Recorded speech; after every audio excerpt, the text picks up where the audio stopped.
ಬ್ಯಾಟರಾಯನಪುರ ವಿಧಾನಸಭಾ ಕ್ಷೇತ್ರದ ಯುವ ನಾಯಕರು ಅಧ್ಯಕ್ಷರಾದಂತಹ ಹನುಮಂತೇಗೌಡರು ನಮ್ಮ ಜೊತೆ ಇದ್ದಾರೆ. ಎ ರವಿ ಅವರಿಗೆ ಟಿಕೆಟ್ ಕೊಟ್ಟಿದ್ರೆ ಗೆಲ್ತಾ ಇದ್ರು.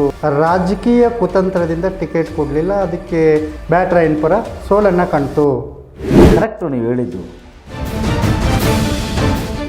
ಕೆಲವರು ಹೇಳ್ತಾರೆ ಏನೋ 4 ಕಾಸಿತ್ತು, ಎಲ್ಲಿಂದಲೋ ಬಂದು ಆ ಕಾಸು ಖರ್ಚು ಮಾಡೋದಕ್ಕೆ ಬಂದು ನಿಂತ್ಕೊಂಡ್ರೆ ಗೆಲ್ಲಕ್ಕಾಯ್ತದ. ಸೋಲಾಗ್ಬೋದು, ಗೆಲುವಾಗ್ಬೋದು, ಅದನ್ನು ಸ್ವೀಕಾರ ಮಾಡಲೇಬೇಕಾಗ್ತದೆ.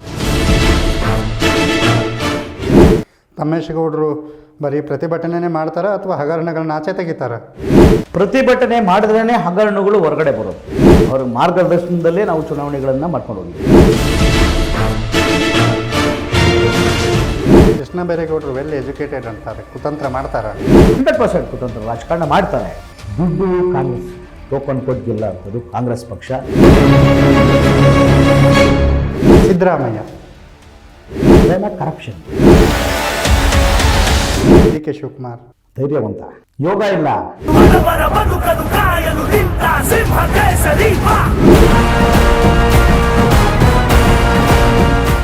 ಕೃಷ್ಣ ಬೈರೇಗೌಡ ಕೆರೆ ನುಂಗಿದಂಥ ವೀರ.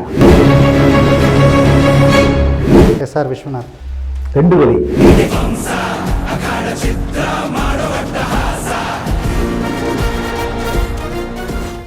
ಅಂತ 2 ಕ್ಷೇತ್ರ ಆಗುತ್ತೆ ಅನ್ನೋ ಒಂದು ಮಾಹಿತಿ ಇದೆ.